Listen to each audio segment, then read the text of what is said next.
Many years ago, when I was a trade union activist, a good friend of mine said to me, "You know, Hamid, you Marxists always want to tell people what they should do." And I told him, the interesting thing is, I tell people they should do what they want to do, and then they end up doing what I want to do.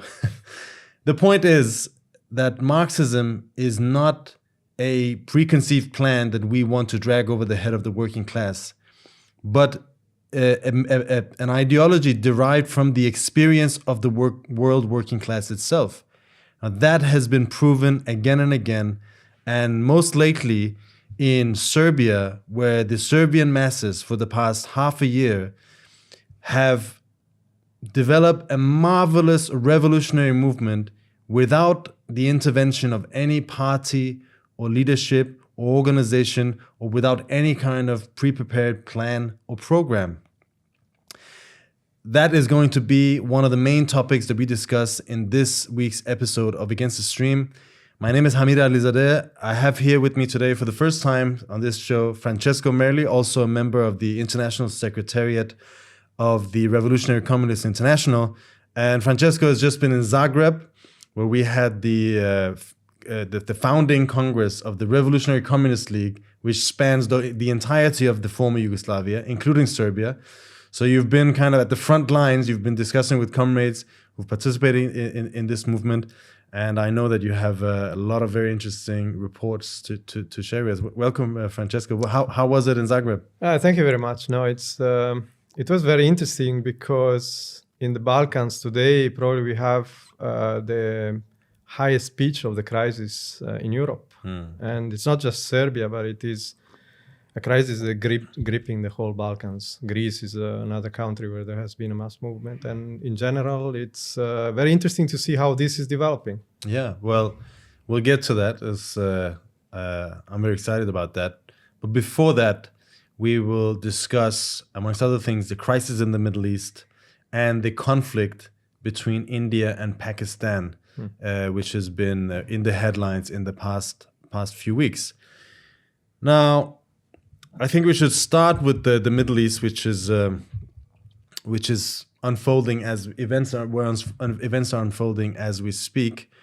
We have seen the Netanyahu government, once he resume the attacks on Gaza, they have decided to restart the operations with the stated aim of capturing Gaza and keeping it, to uproot Hamas, they say, but basically a permanent occupation. And on that basis, they've restarted the bombings, and they're now calling up reservists, 70,000, I believe, they've called up, in order to start another land invasion and land incursion into Gaza. In the past 10 weeks, since the ceasefire was broken, there's been almost a complete siege of Gaza. Food has not been entering, medicine, water, tents. There is a very extreme humanitarian disaster. 70% of the population is displaced. 2.1 million people, the entire population, is facing famine. Hunger is rife. 70,000 children have been hospitalized, although that's for the entirety of the conflict. And in general, this conflict has led to more than 52,000 official deaths, 130,000 officially injured, and barbarism, really speaking. That's not mentioning the West Bank, which is now under increasing threat. That's something that is not even written about in the bourgeois media. In Nablus is under siege and has been so for a while. It's been under over 200 attacks on the citizens of Nablus, and in general there's an all-out onslaught. There's a free-for-all for all the reactionary thugs, settler thugs, and right-wingers supported by the Israeli army. But at the same time, we have Trump has been saying some supportive, making some supportive statements, in the sense that he's still calling for Gaza to become a freedom zone, for America to take over Gaza, basically the ethnic cleansing of Gaza, supported by U.S. imperialism. However, there has been reports of a cooling relationship between Netanyahu and Trump. This has been in the capitalist media, that Trump is basically cutting out Netanyahu. He made a deal with Hamas the other day to free the last remaining American citizen that was held hostage by Hamas. And he hailed that as a great victory, and he said that he wants to end the war in Gaza as quickly as possible. That is the exact opposite of what Netanyahu has been saying, that we will not end this war anytime soon. He is now he's now in the Gulf. He's been in Saudi Arabia. He's made deals with the Saudis, $600 billion over 4 years, $1.4 trillion deal, investment deal with the United Arab Emirates. That is for these people to invest in American businesses. The Saudis are now, there's talk about giving them the green light to set up a nuclear program, which before was linked to them normalizing ties with Israel, but that's now off the agenda. And all of these things are basically unlinked from the idea of normalization of ties with Israel.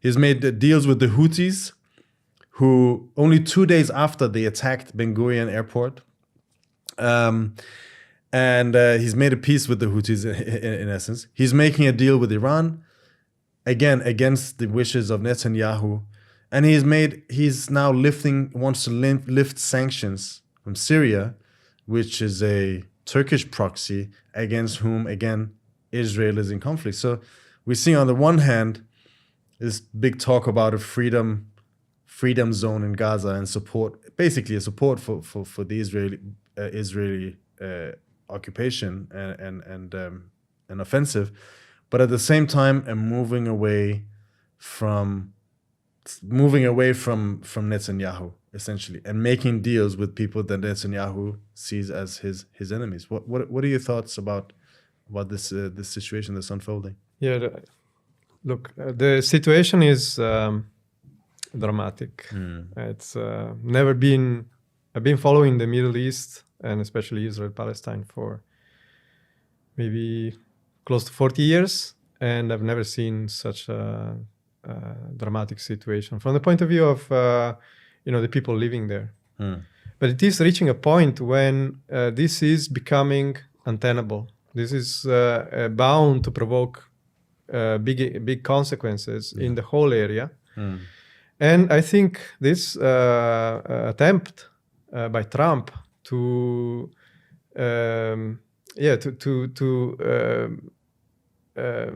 hedge his bets in a way and not put all U.S. imperialism interest in the hands of Israel and in the hands of Netanyahu, but to find different points of support in the Middle East is probably the biggest change that we've seen so far. And it's bound to the US imperialism and Trump defending its own interests.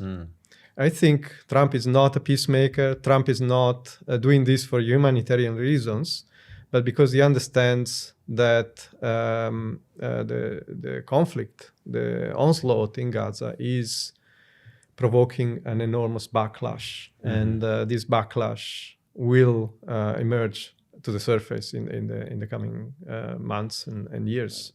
You mean in America? I mean, inside of America, definitely, because of the repressive policies that the old U.S. administrations, not just Trump, but Biden before Trump, have taken against anyone who was protesting or raising any objection to Israel's right to destroy Palestine and to destroy the Palestinians and to carry out this genocide. Yeah, inside of the United States, but I'm thinking more about the Middle East in general. Yeah.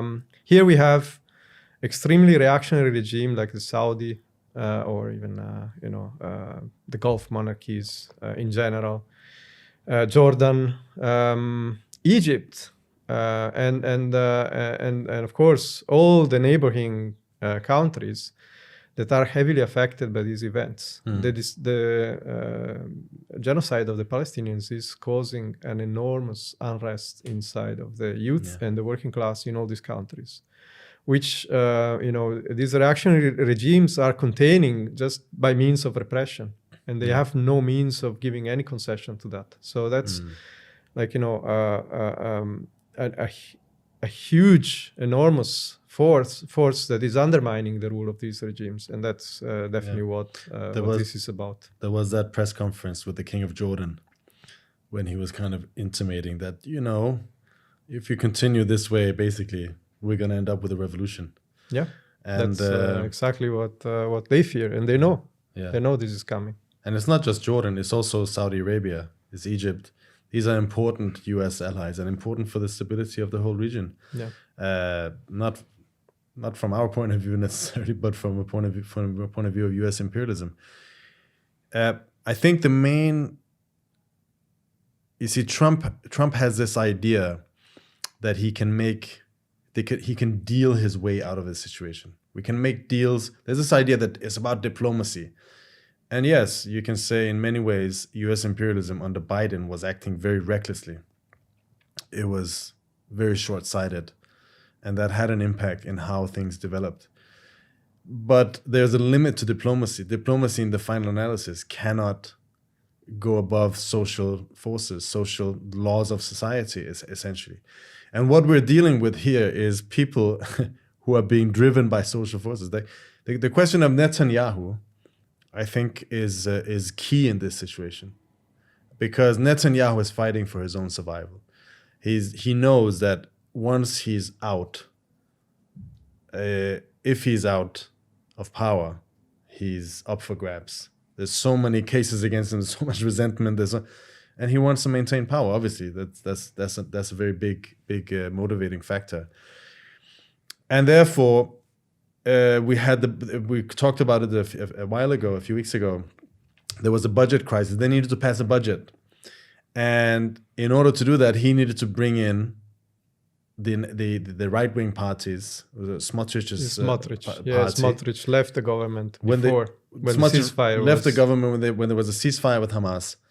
In order to bring Smotrich back to pass the budget so as not to call new elections, he would have to stop the war. And that's exactly what happened. And he said that. I mean, he was quite open about this in any case. And now is a situation where, in fact, some of the commenters were commentating that there is a negotiation taking place in Riyadh and in Doha, where the Americans are there, Hamas is there, and there's talk about bringing back the hostages, which the vast majority of the population want. But that would mean giving concessions and actually discussing ending the war. Netanyahu said, I can't do that. Why? Because Ben-Gvir and Smotrich do not want that. So here's the situation. For his own survival, he's pushing in this direction. But it's also becoming more and more difficult for him to reverse from this, because as we speak, more than 70% of the population want him out, because they hate him for because they believe that he's been sacrificing hostages' lives. He's been not focusing on bringing the hostages back. The vast majority of Israelis actually are prepared to end the war at any cost, as long as it means bringing back the hostages. And at the same time, there's a deep brewing social crisis taking place inside of Israel. Less and less people showing up for a call-up. The IDF is now saying that they would be happy if 60 to 70 people show up when they're called. 60 to 70%. Yeah, show up when they're called to duty. That is down from 100% in the early months after the October 7th attacks. So there's a vast opposition to this war and to Netanyahu, and therefore his only chance of survival is to lean on these extreme far-right elements, which you have no problems with. It's not that he's very different from that. And that's pushing him in one direction. Whereas Trump, on the other hand, wants stability. Again, why? Because he has public opinion to deal with. He's got the stability of the regimes in the Middle East to deal with. And also, he wants to extract America from this region. I mean, that's whether he manages or not, that's another question. Yeah. And also because he's now had, I mean, way more than 100 days in power, and he hasn't really delivered on many of the things that he said. He said he would bring peace to Ukraine. That's not happened yet. He said he would bring a ceasefire to Gaza. That's broken down. He said he would carry out a revolutionary tariff regime, which would enrich America and bring back, make America great again. Well, he's backtracking on all of those things with China and so on. So he wants to, he needs to show that he has something. And meanwhile, not only is Netanyahu not allowing him to have a ceasefire, but he's actually pushing for even more aggression. There's been talks about Netanyahu pushing for a war with Iran. In fact, Trump fired his national security advisor, Waltz, because he was seen as conspiring with Netanyahu to pull America into a war, into an attack on Iran. But Trump needs stability and something that he can show back home as having achieved something. So that's why these forces there's a centrifugal forces pulling these people apart. And where is it going to end? Yeah, the thing is, Trump needs a certain type of stability, which is under U.S. Rule. And Netanyahu is undermining this constantly. He has been doing ever since he became prime minister, even in 1996, from 1996 onward, imposing his own agenda. But now it has become a question of survival for Netanyahu. And the January ceasefire was imposed on him by Trump, by Trump's envoy.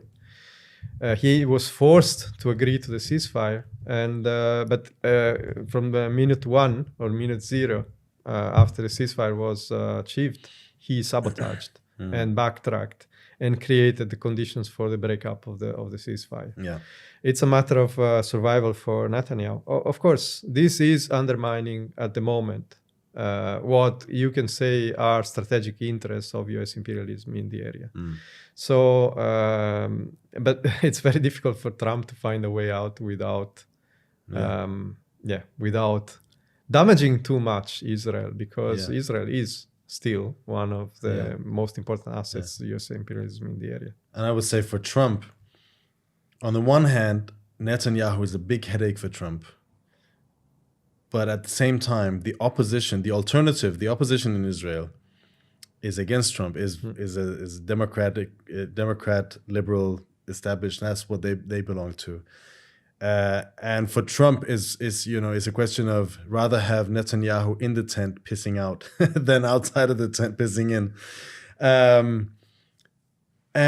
But I also think there is an element that this is also reflection. This is what we always said, that these divisions that have been increasing between the U.S. and its traditional allies, Israel, also Saudi Arabia and other countries, is a part of is a reflection of the relative weakening of U.S. imperialism. The fact that Trump realizes that you have to make deals with Iran because American imperialism cannot intervene as it wishes so in the Middle East. It's true that Iran has been weakened in Syria, but nevertheless, is a force to be reckoned with, is a material force to be reckoned with in the region.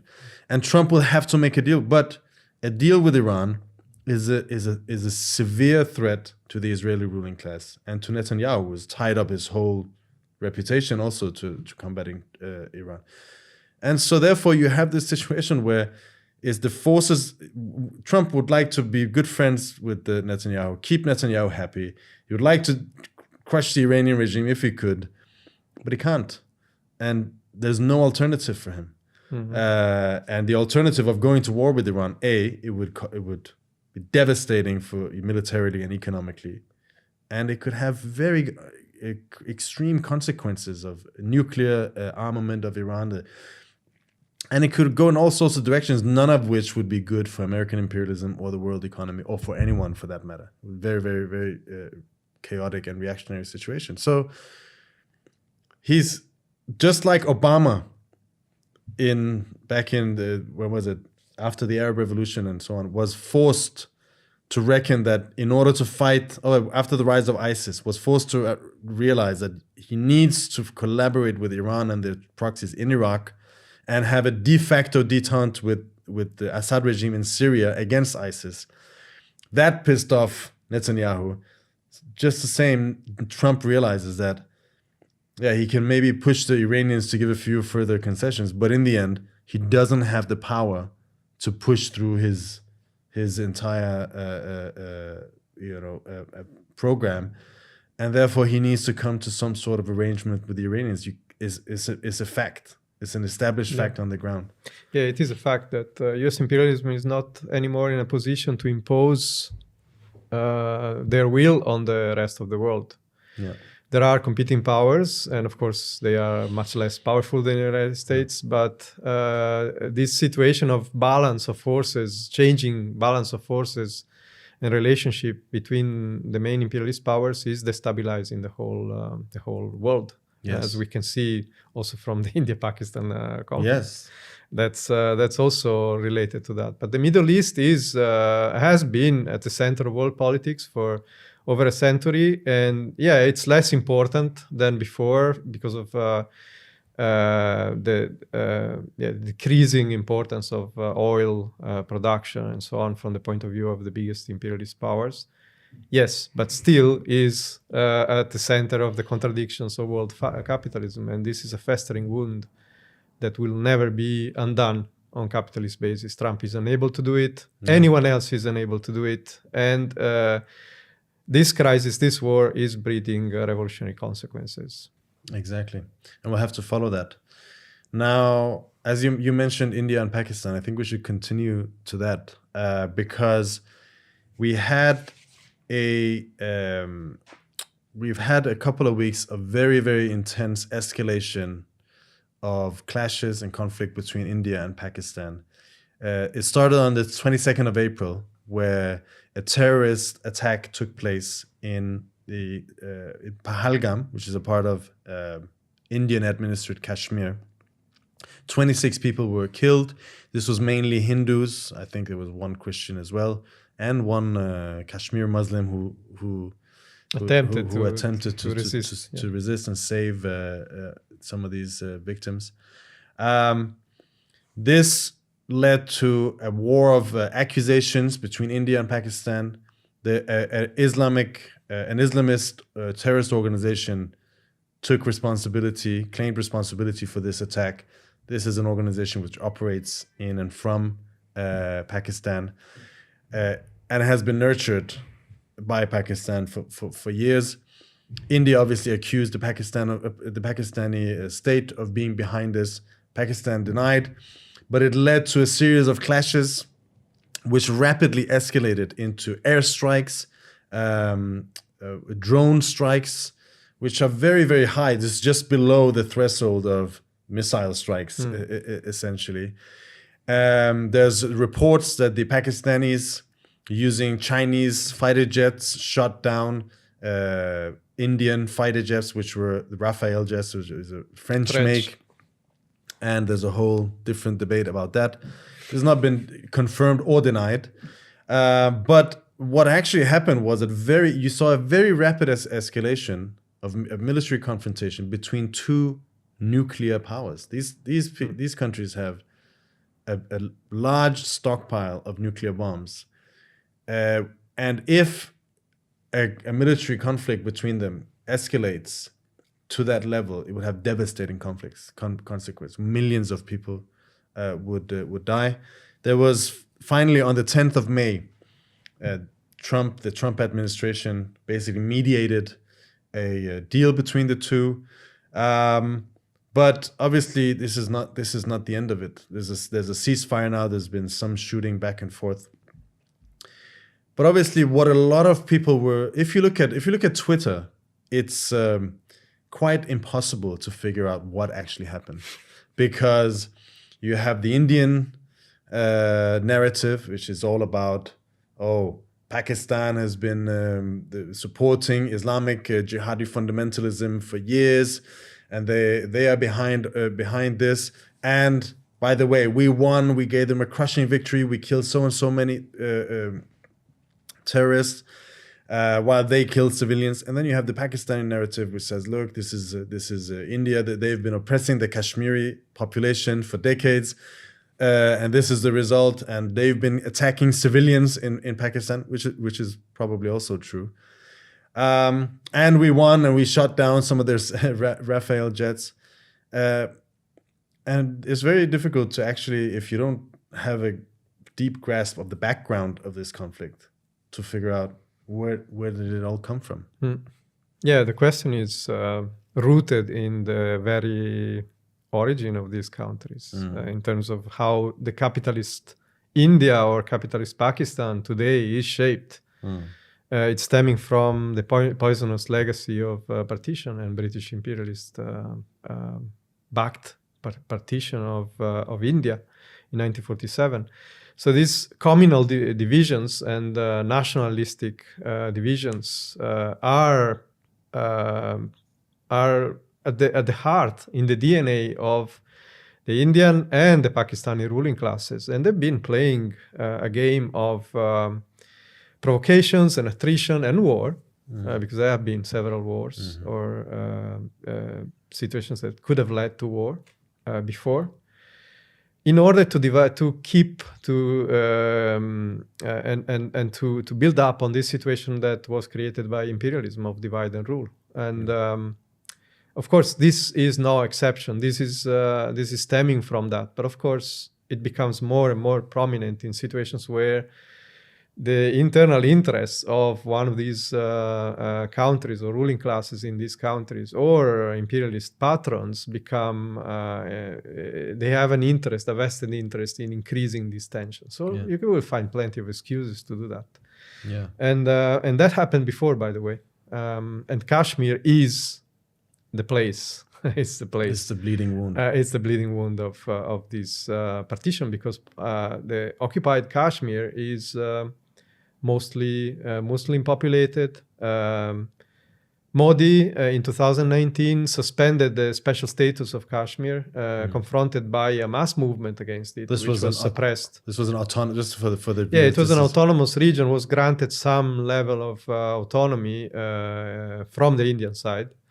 Because of its majority population is Muslim, and because of the history of conflict and so on. So that was a concession the Indian ruling class had to give to the insurgent Kashmir and the mass struggle in Kashmir. But it was revoked in 2019, and the movement resulting from this provocation by Modi was suppressed ruthlessly, and this is the kind of breeding ground from them for the development of these type of terrorist organizations. Yeah, you have a militarized society in essence, a brutal crushing of the local population, based on what? Based on Hindu nationalism, which is something Modi has been leaning on since, well, forever. Yeah. In order to divert the attention and cut across the class struggle in India itself, and use this kind of sectarian polarization to win elections, stay in power, and carry through his program. But obviously then you have on the other side, you have Pakistan, which, Pakistan was created as a Muslim state. Again, this was the work of British imperialism, leaving to sectarian states. It was a divide and rule tactic that the British used, have always used, and later on this was taken up by the Americans, who in the 70s and 80s used Pakistan as a stepping stone to create what they call the dollar jihad in Afghanistan, where in order to fight the Soviets in Afghanistan, they built up basically what's the Taliban today, and nurtured Islamic fundamentalism along with the Saudis, with the help of the Saudis and the Pakistani ISI, the intelligence agency. And Pakistan has a history of using these kind of extremist organizations, and at a certain time they turned them towards India as well. Now, Pakistan today is a state that's is falling apart. It's barely existing as a country as such. It's falling apart. It's different areas. There's a high element of lawlessness. There's big national movements, there's big insurgencies in different parts of the country. One of the only things that the regime has to lean on is Islamic is the conflict with India, and it's something that they use quite often to stem protests internally and to use to squash internal dissent. And so what you have here essentially is two reactionary powers leaning on each other in order to maintain stability at home.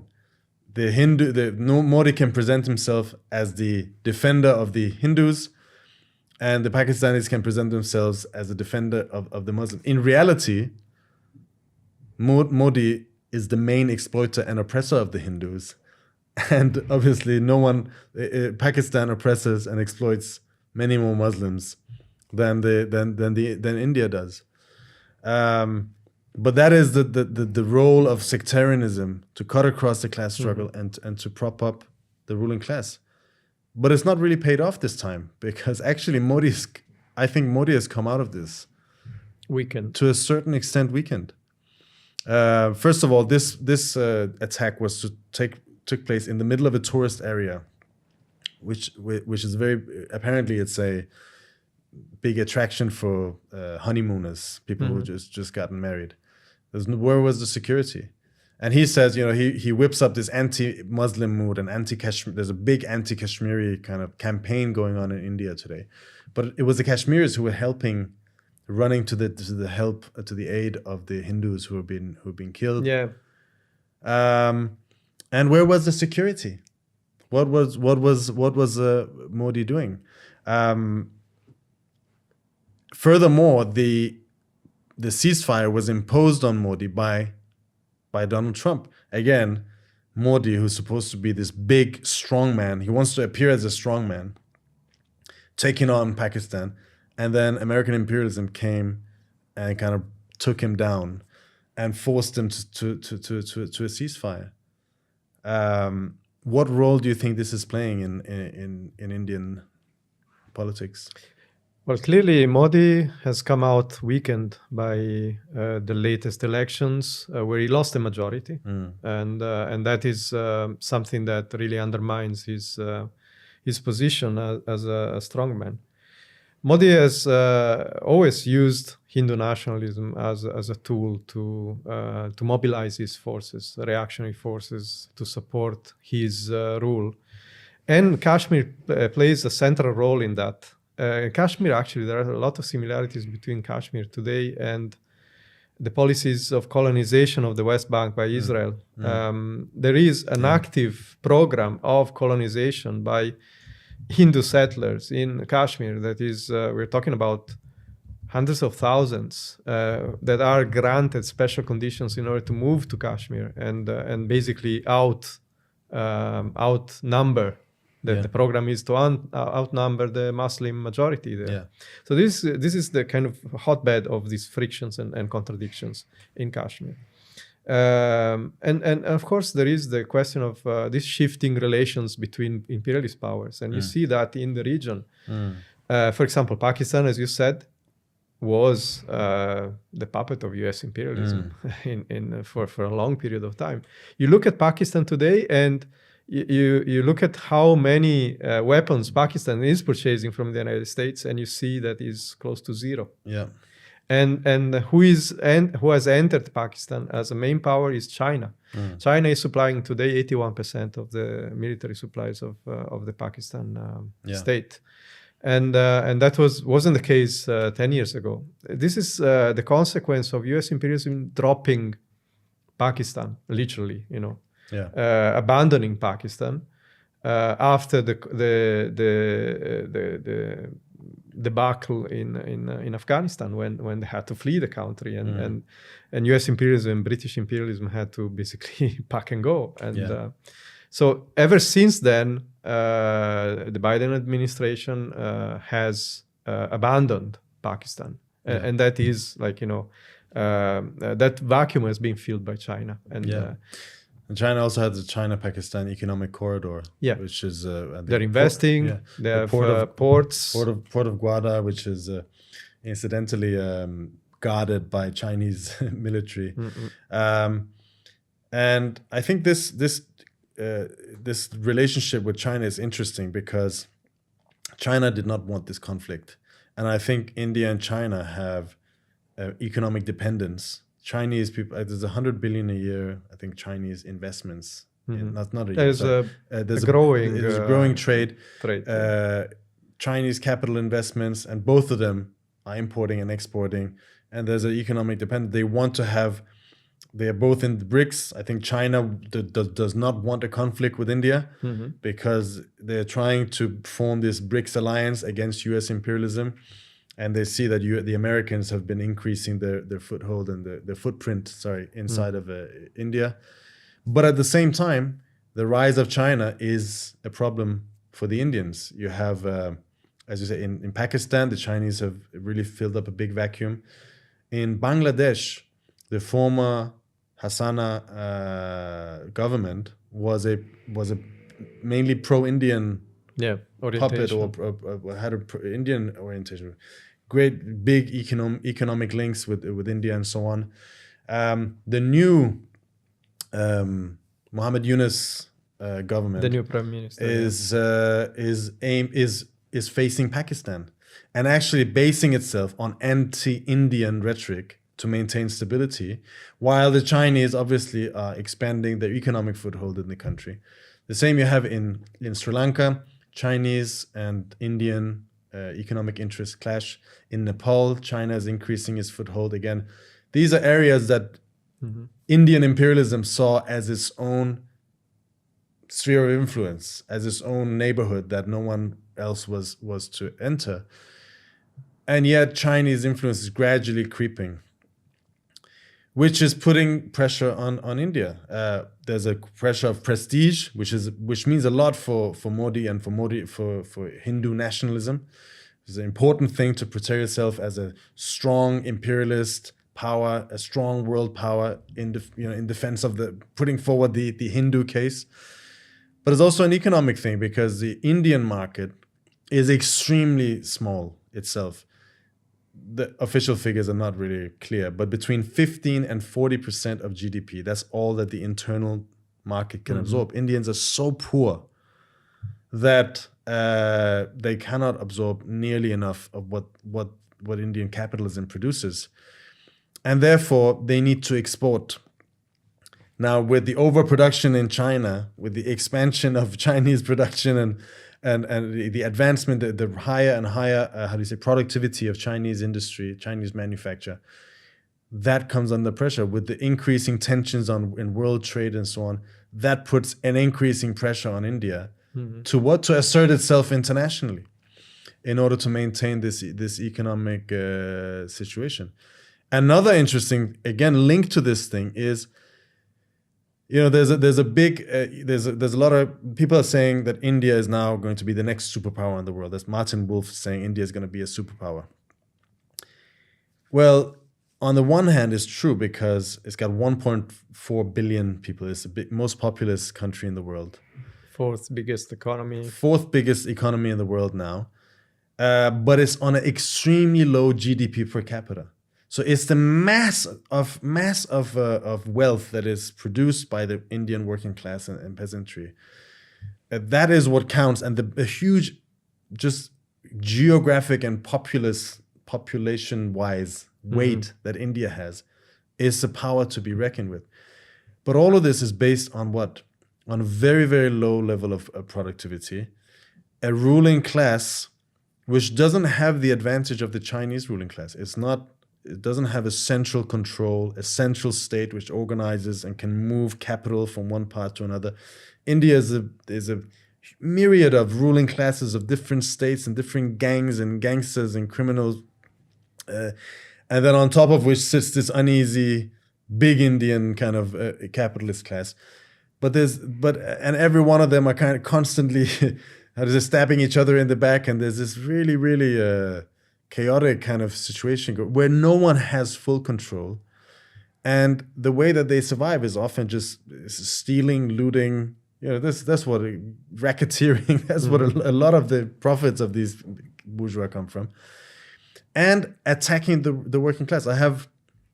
We have a comrade, Ravi Mistry, has written a very good article about this. By the way, we're going to put lots of articles in the description of this video. I think everyone should read them.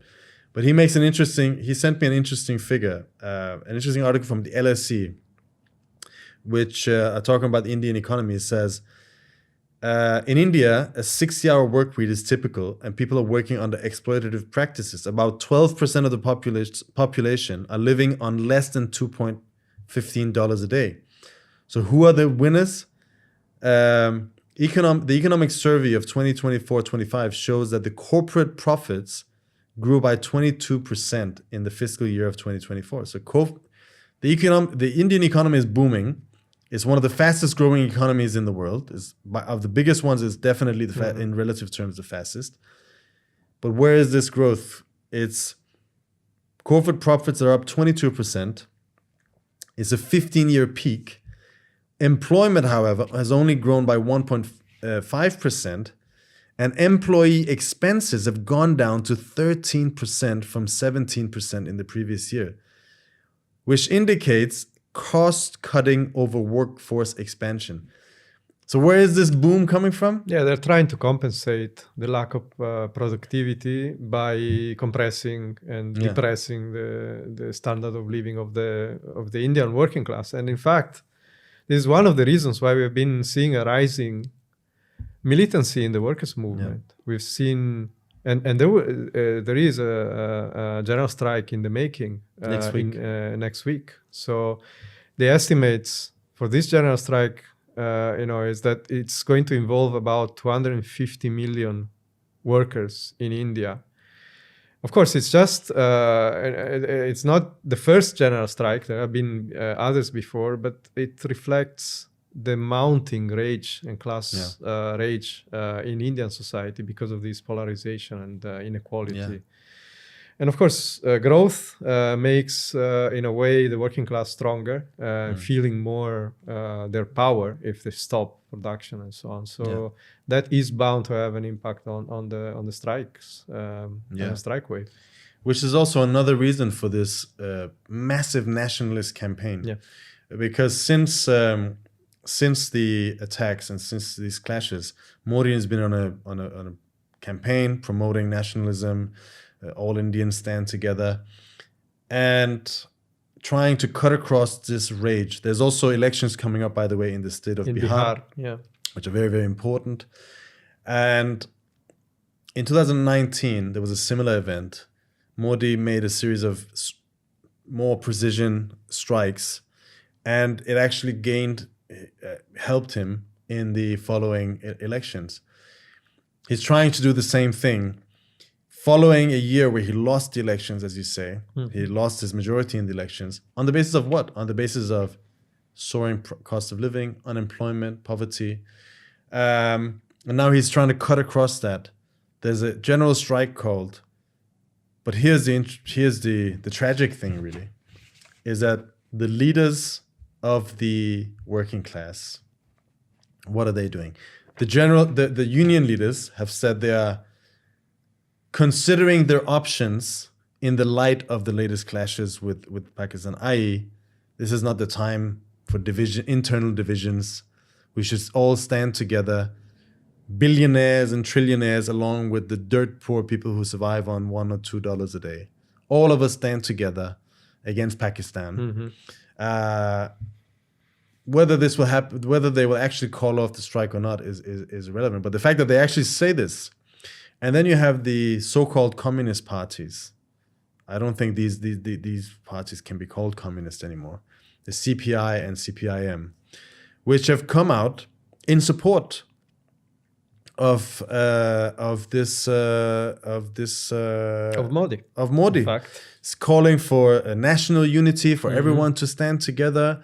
Attacking Pakistan, saying, "Oh, Pakistan is a backward country that's is authoritarian and it supports terrorism. India stands for democracy and the rule of law." I mean, I don't know how much democracy people see in Modi, who's just as many terrorist credentials as the Pakistani ruling class. And in a situation where Modi was actually looking a crisis in his face, instead of exacerbating that crisis, putting a pressure on him, saying, look, this is the result of all of the sectarian policies that you've been following, and calling for an uprising, an upsurge of working class unity in India against the rich, and calling for the Pakistani brothers and sisters as well to stand up against the rich and the ruling class in Pakistan. A united struggle. They're calling for unity with the ruling class of India. Against the others. And that's the reason why we cannot tell whether Modi will come out of this next period weakened in terms of his grip over power in India. And that's entirely because of the role played by the so-called leaders of the Indian working class, which is shameful. Instead of appealing to the class struggle and unity of the oppressed, of all nationalities, of all religions, who are workers and exploited under the Modi regime, and they're victims of this regime as well. Instead of organizing that, they are siding with their own ruling class and, in fact, calling for national unity. Yeah. So that's the reason why Modi may be capable of escaping this crisis. And it shows, this is in a nutshell. I mean, I've been to Pakistan once for a meeting for a congress of our comrades there.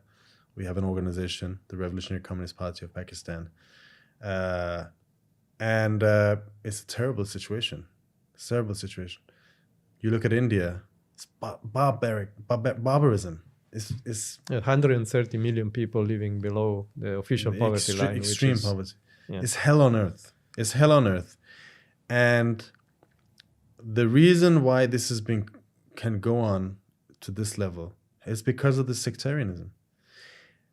And the fact that there's the official communist parties are supporting this shows the whole thing. They are actually helping Modi by lining up the working class or big parts of the working class behind his regime and allowing this to continue. Now, there's another aspect of this which we haven't touched, is that these guys are playing with fire. The Indian and Pakistani ruling classes are playing with fire. These are big nuclear powers, and a clash like this could accelerate. We see this time, this is another example of the weakness of American imperialism. The clashes seemed to be much more uncontrolled than previously. If someone gets too trigger happy suddenly and there's an uncontrolled escalation, we're looking at millions, tens of millions of dead potentially in a nuclear war between these two. Hundreds of millions even.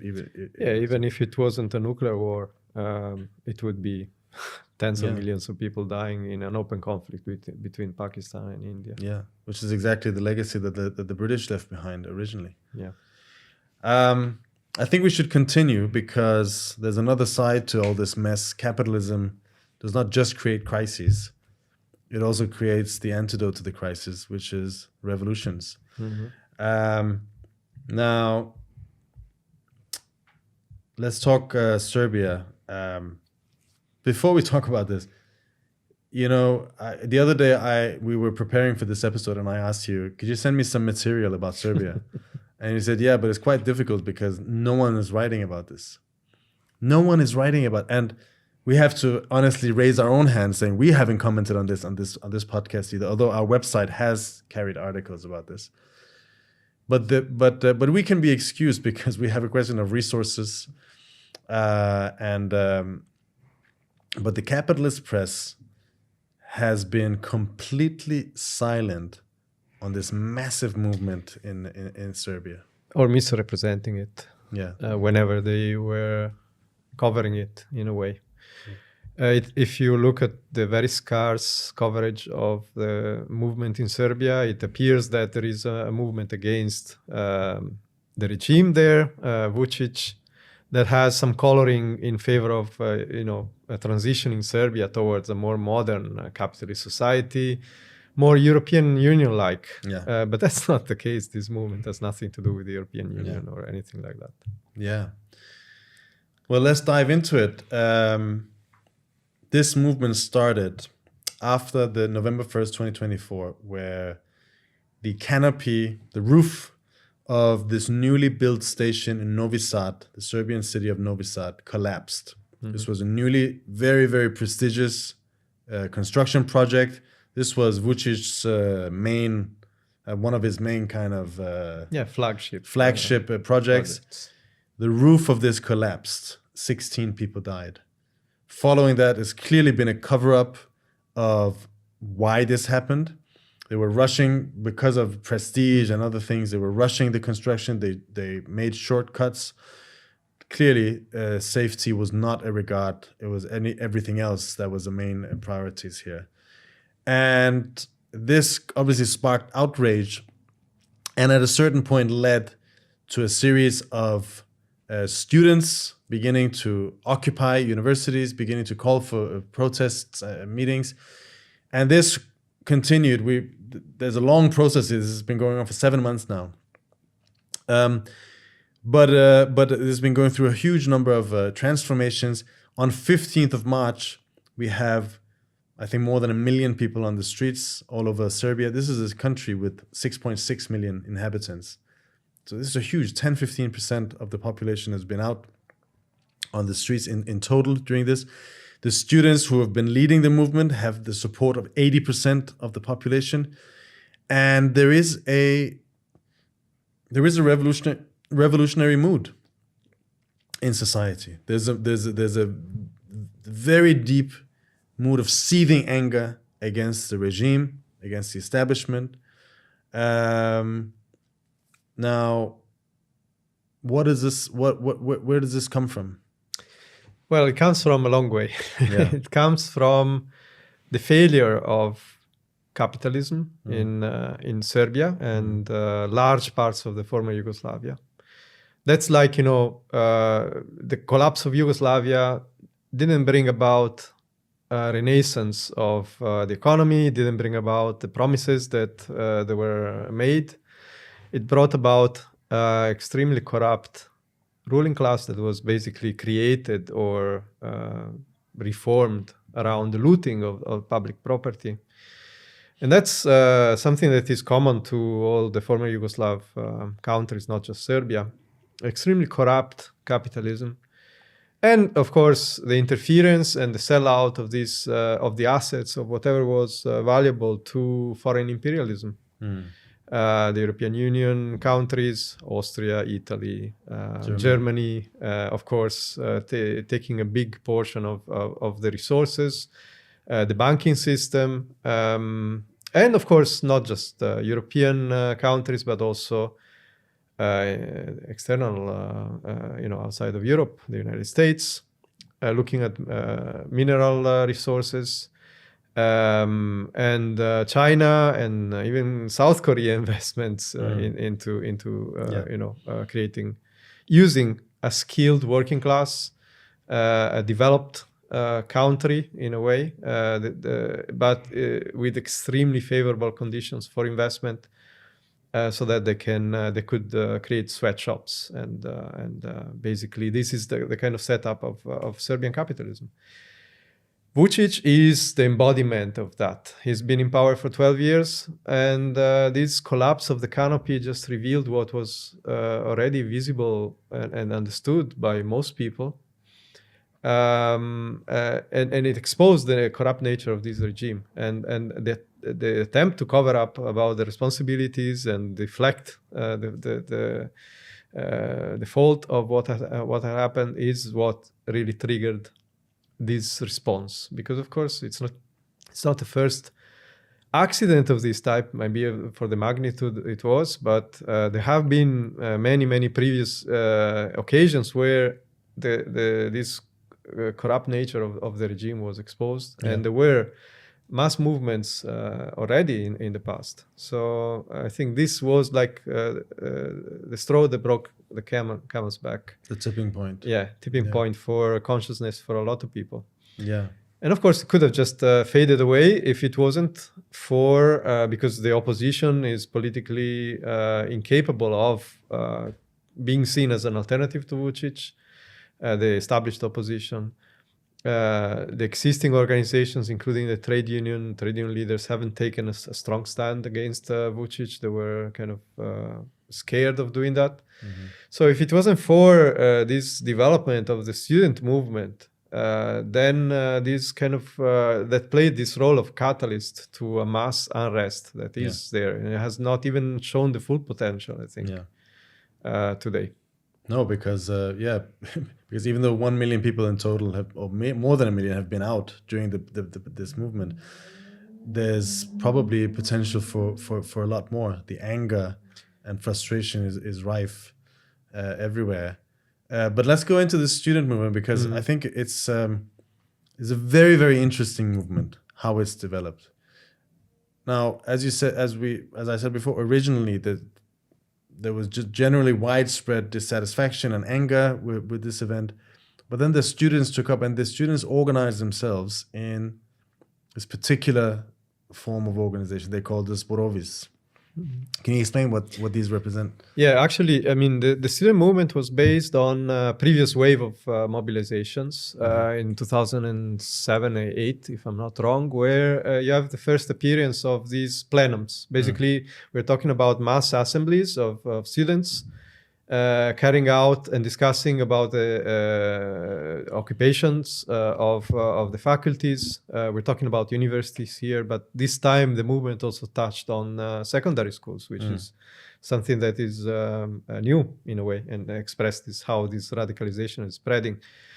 But yeah, these faculty occupations followed actions, demonstrations, and situations where the students were attacked, were harassed by the authorities. Vučić, confronting them, treating them as if they're ignorant or under the spell of their teachers, because there was an open conflict with the teachers. And in fact, all these events have contributed to the radicalization of the movement. The movement has been strong from the very beginning amongst the students. They organized around these plenums and started coordinating faculty. How did these plenums function? Well, the plenums are assemblies where mass assemblies where open discussions are being held and decisions are taken.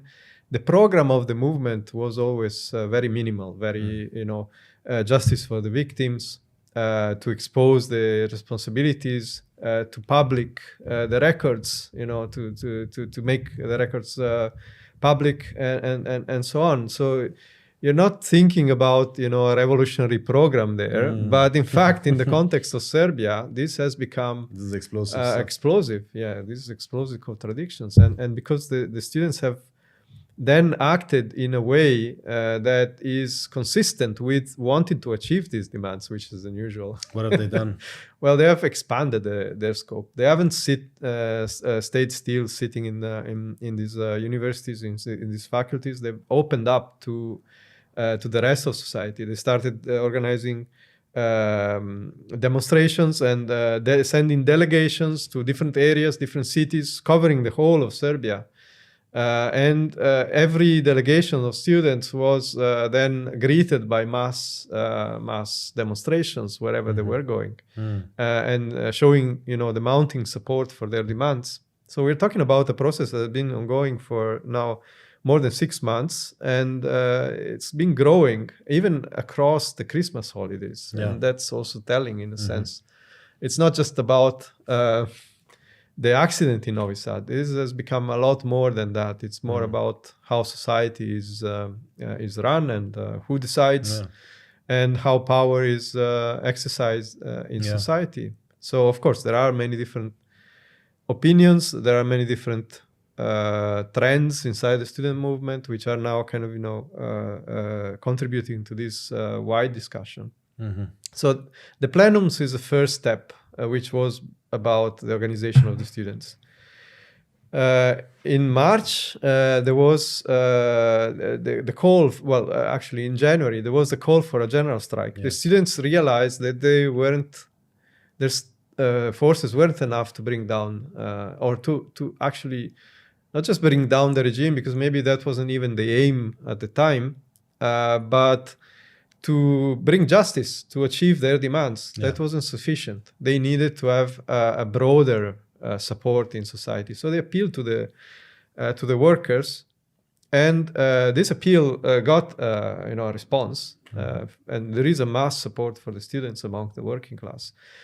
But the call for a general strike is not the same thing as organizing it, and that's where the trade union leadership and the existing They had a meeting with the organizations. trade union leaders, right? Yeah, that's the students have attempted.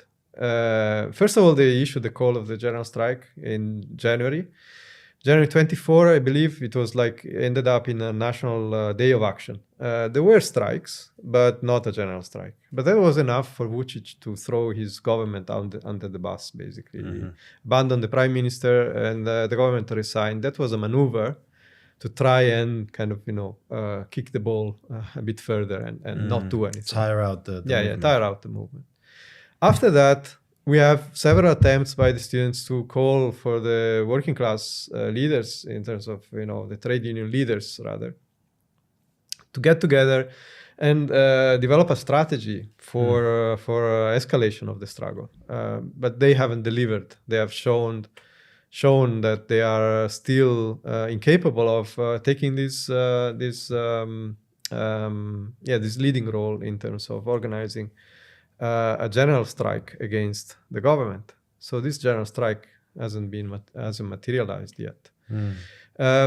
After that, early March, the students called for a national demonstration. This was the demonstration we were talking about of the 15th of March. At the same time, they also called for the formation of mass citizens' assemblies. These are these Zborovi. The Zbor is a word for mass assembly in a sense. And this Zborovi started developing, especially after this mass demonstration of 15th of January, but the call has been issued before that.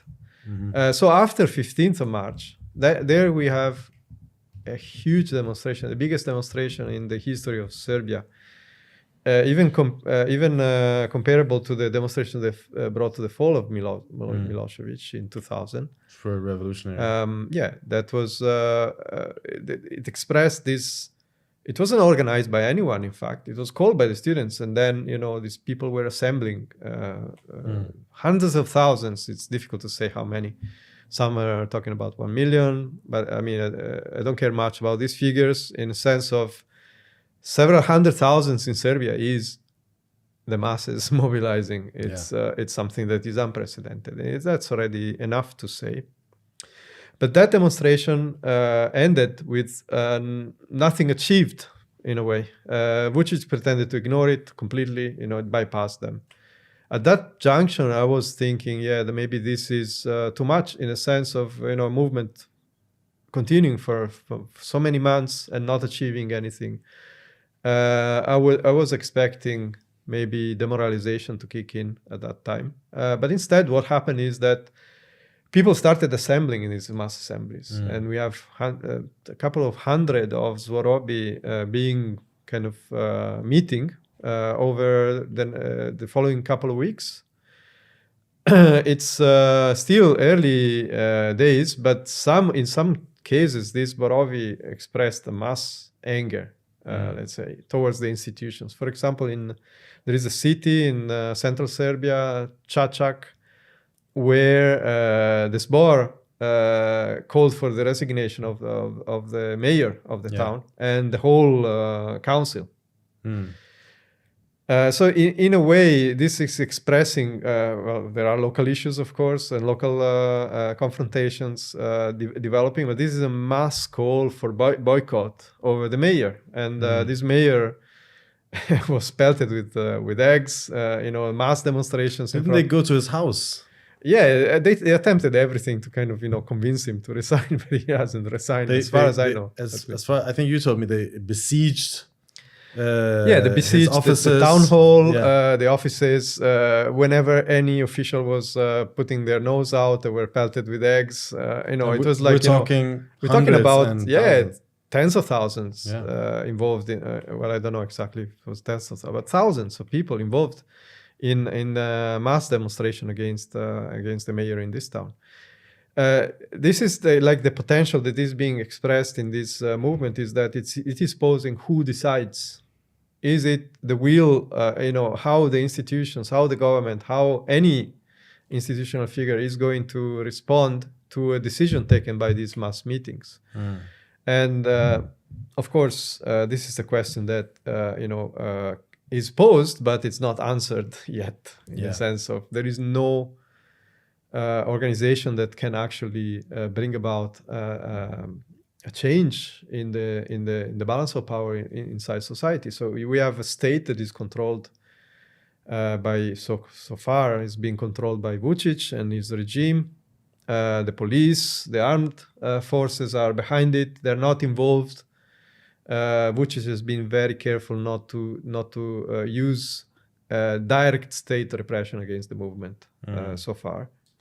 There have been hints, there have been a lot of threats, plenty of threats on the media. In his rambling speeches, he seems to have lost control of the situation in a way, but he has been very careful not to provoke a further escalation by throwing in the state repression against the students. How has he generally been? Can you maybe give a rundown of his actions throughout, his reactions throughout this process? Well, I mean, it's a bit surreal because that's one of the reasons that led then the students to launch the blockade of the RTS, the main public TV channel in Serbia. Because this huge movement developing was not covered, was misrepresented by the public media, and that is what triggered this response on part of the students. They actually got a concession there, which was they obtained a concession by the regime that was the resignation of the whole supervisory body that supervised the RTS station. So they revoked now the students revoked this blockade of the TV station. But it's a situation where journalists cannot enter. They're actually joining. A lot of them have joined the students in the protests and made clear that they don't agree with what the institutional line taken by RTS. And you have, the TV news at 8, which is cancelled because there is no journalist delivering it. So, archive material is broadcast instead of the actual news. For example. These things have been happening in Serbia in the past period. So it shows that there is a revolutionary crisis developing in the country, but this is not yet found a vehicle to express itself.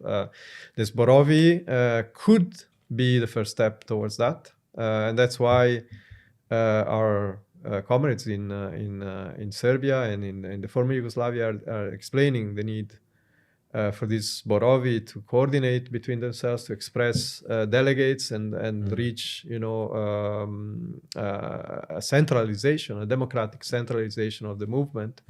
And this is not yet the case. This is not yet happening. There are some attempts to do that, but it's not clear whether this is materializing or not. I wanted to bring out two... And also, to develop these mass assemblies in the workplaces, because that's the only way to link the development of the movement to a mobilization of the working class. At the end of the day, only a general strike can bring down, a revolutionary general strike can bring down Vučić, and empower the people, because the problem is Vučić can be brought down by maneuvers, can be brought down by internal fracture inside the ruling class, can be brought down by elections, but none of this means empowering the mass of the people in Serbia, and that's what is at stake right now in this situation. I wanted to draw two kind of general lessons here, because one is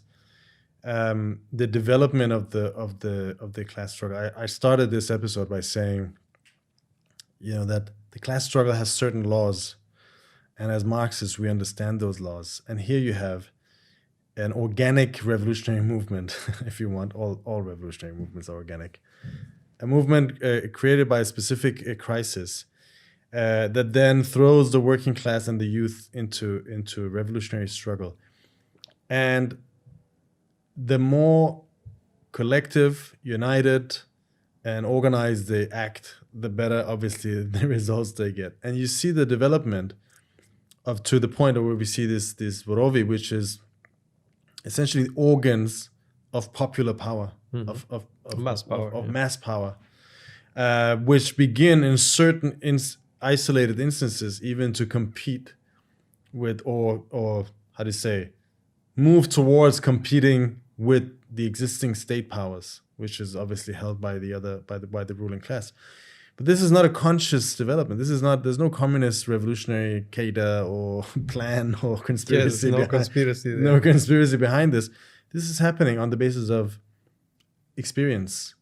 And this revolution was not created by any preconceived plan. No one could have predicted this revolution. Someone could have predicted that something will happen, just like the same situation exists everywhere else.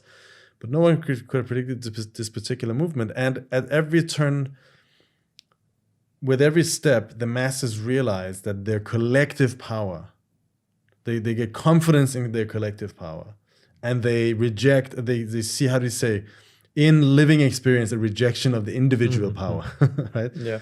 And that's one side of it. And then the other thing is this question of, what is this movement really about? And I think this question of the canopy collapsing and their program, you say it's a very simple program. They just want to know what happened. Yes. Right? We just want to know an insight into the investigation of this tragedy. But you see, that brings out, what is the essence of that? Because that brings out the essence of Serbia. It brings out a ruling class, all of the interests of the ruling class, their links with international capitalism and world capitalism, how they behave, it brings out the corruption, the arbitrary rule, the profit hunger. It's the rule of one class over another. And on the other side, obviously, you have the dispossessed, the poor, the victims of this rule. So what is at the core of this event is the struggle between two classes. And that is not conscious. And you see organically, as the struggle develops, that is what's becoming more and more and more clear. But that's not a conscious part of the leadership of this movement. Maybe some of them will strive in this direction or another. But the task of a communist is precisely to bring that out. This is what we said. We don't create revolutions. Capitalism creates revolutions. And through the struggle, through the experience of the struggle, the working class gradually moved towards what? To the question of socialist revolution. Yeah. Which is what? Which is the taking of power of the working class. It's not what we decide. It's not that we want. That is the natural process. That is the natural gravitation of any movement that arises in these particular conditions. The task of communists is to help this process along, is to help this make the unconscious conscious, i.e. this unconscious revolutionary proletarian struggle, to make it more conscious. And we see this throughout this movement. The more conscious the masses are of their own power, their own interests, the more forceful, the most efficient that they act. And the more they get confused, which is what we're going to get into in a minute, the more mistakes they make and the more the ruling class is allowed to maneuver and to tire them out, and at a certain extent, perhaps potentially, put an end to the movement. I think the need for a revolutionary party becomes absolutely clear. Mm-hmm. The youth went to struggle with the intention of justice, but justice, the quest for justice is bringing them closer to a socialist revolution, and that is the practical conclusion that they must take, to develop a program on the basis of the essential needs and interests of the working class, the essential interests of the essential character of this movement, and develop that program in every aspect of social life and bring in the rest of Serbian society, which has not yet entered the path of this struggle, which is still looking at it. What is the latest developments in it? Because we saw the peak, perhaps in March 15th. What is the latest development? Well, I don't know if we saw the peak. That's so far debatable because, of course, I mean, there is still a layer that is not participating, that is not drawn into the movement, and especially the working class is mobilizing partially. Some layers of the working class are mobilizing, especially in the public sector, but it is difficult for the rest of the working class to find a focal point, let's say, which would be, the call for a general strike on part of the trade unions, of course, but they are not willing to do that. So there is a broad participation of people from all walks of life, of all layers in society to this Zborovi on a local level. But it's not like permanent meetings. These Zborovi meet occasionally. They meet, take decisions, and then it's not clear what happens next. There is a step that needs to be taken. The careful handling or the careful avoiding of direct provocations on part of Vučić. Vučić is very, what has he been doing? You were asking.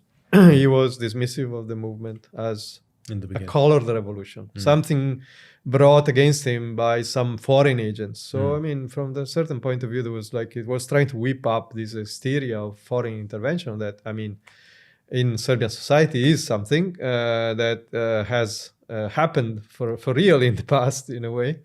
And so, NATO intervention, NATO bombing. Yeah, but now Vučić is friends with all the foreign powers. Yeah, so. The thing is, it's very difficult to spot whoever wants to oust Vučić from the point of view of foreign powers, because he's friendly with Putin. He was at the victory parade in Moscow, if I'm not mistaken. The US are endorsing him. The European Union are supporting him. And so, who is against Vučić from the point of view of international capitalism? I don't know. He found an enemy in Croatia, of course. So that's, but that's very, very, it's ridiculous to everyone. It's evident that that's not the case. And then he attempted to intimidate the students by, mobilizing thugs, which are related or deranged people. They appear to be, they are organized by his party. And that's a tactic, consolidated tactic by Vučić in the past as well against other movements. But the students have been intimidated, and this has triggered even the creation of some self-defense units on part of the students. And some of the Zborovi also are sending help, for example, in Belgrade, when they were blockading the RTS. There were self-defense units sent by some different towns, Zborovis, in order to defend the students. A lot of veterans are taking part in this. And that's also a very important element. Another important element of this movement is that it has kind of appealed to all sections of society, including the minorities, for example, the Muslim minority in the south of Serbia. They actively participated in the movement and sent even a delegation of students, Muslim students, went to Belgrade during the blockade of RTS. There is a mood of overcoming the national divisions, the religious divisions, that is typical of every revolutionary movement. So there is an element of that. So the point is, what is the perspective? Now the students have taken another call. Of course, they are empirically working out what to do. Their attempt to mobilize the trade union leaders and call for a general strike has at the moment failed partially in a way. And so they came out now with an appeal for a request for early elections. So that's a request that students have been doing. Have been calling for early elections. Vučić doesn't seem to be very keen on early elections. He's not clearly is not confident that he can win that. And so we will see about that. But the students then said they don't trust any existing party, including the opposition. The opposition is very discredited because of the past, because of what they've been doing when they were in government. And so they are taking the distance from the official opposition, although, of course, bringing back the whole attention towards parliamentary election will give a chance to the opposition also to kind of appeal to a more backward layer in the masses. So it's not the best terrain for the revolution to develop, but the students have called for these snap elections, and they are saying we are going to put forward our own candidates.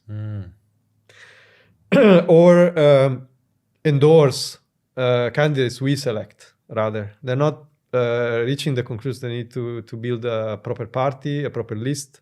It's not clear how this is going to work out, what program.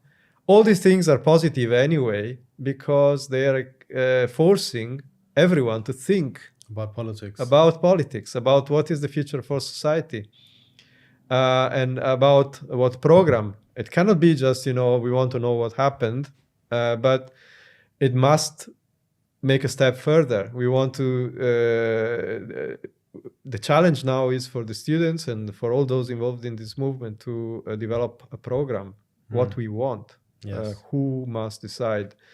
And that will be definitely, the arena in which all the political forces, all the organizations, all the ideas, and all the structures existing in Serbian society will have to compete in a way in order to participate and be part of, in order to emerge, to see which forces will emerge out of this process. Just the last thing is that Vučić is not in a strong position. It's just the inertia that is keeping him, in power at the moment, and it could lead some of his international supporters to drop him to pursue their own means, their own interests. We will see about that, but he's not in a position that allows reaction to basically repress this movement. He cannot do that, and that's the reason why he didn't even attempt to do that. Yeah. It needs a lot to happen before, and demoralization to kick in before this is even an option on the table. So we're seeing this process is going to be protracted, but it's not closed, it's not finished, and will not finish with this situation that we are living now. So that's why I'm saying we haven't seen the peak of this yet. We may not have seen the peak of this yet. Well, yes, it's definitely a revolutionary chapter that's opened in the history of Serbia and in the history of the whole region, because this will definitely have repercussions elsewhere. And we see exactly the power of the masses. We see the problem that we've seen everywhere else, the immense power of the masses, the complete lack of a base for the ruling class of the establishment, the lack of a political support base, and at the same time, a lack of a leadership that can bring the movement to a swift conclusion. The fact that the students are begging the trade union leaders to organize a general strike, and trade union leaders are refusing, either consciously or because of incompetence, that just goes to show where the problem lies. In the future, the leaders through this movement, the leaders of the future revolutionary movements of Serbia will be steeled and will be educated. And that's where we will have to find, as communists, find the best people, recruit and educate them, and prepare the way for the next waves. We'll be keeping an eye on this development, on the developments in Serbia. But I do also want to add one final remark before you can have the last words after me then. But I think what we see in Serbia, and we recently also see, you refer to Greece, we see a revival of the class struggle in the West in particular. After the 2008 crisis, we had a whole series of movements throughout Europe. We had in Greece and throughout Europe, there were mass movements in Spain. You had Podemos, you had the Syntagma Square, you had the square movements in Greece, in France, you had lots of things. In Britain, you had certain movements that then culminated in the rise of Jeremy Corbyn and so on and so forth. Now we see but those movements were all defeated one way or another. They were demoralized, they were tired, they were defeated, and they dissipated. They got political expressions which then also were defeated. Podemos, Syriza, Corbyn, for example.